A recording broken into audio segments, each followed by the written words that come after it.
ప్రపంచంలో చూస్తే చాలా కోట్ల మంది జనాభా ఉన్నారు కానీ దేవుని దృష్టిలో దేవుని లెక్కల్లో మనం కొద్ది మందిమే ఉన్నాం. దేవుడు కూడా అదే చెప్తున్నాడు. పరలోకానికి కొద్ది మంది మాత్రమే వస్తారు. అంటే పరీక్షలు చూడండి, మనందరం చదువుకున్నాం కదా.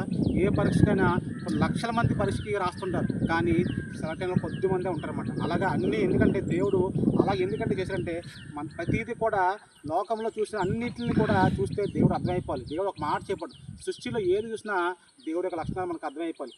పరీక్షలు రాసిన మనకి ఏం అర్థం అవ్వాలంటే ఇంతమంది రాస్తున్నారు కదా, కొద్దిమంది సెలెక్ట్ అవుతున్నారంటే మన జ్ఞానం ఏమవ్వాలంటే ఈ జ్ఞానాన్ని ఆత్మీయంగా అప్లై చేసుకుంటే ఇంతమంది ఉన్నారు ఈ లోకంలో, ఇంతమంది పరలోకం చేరుకోరు.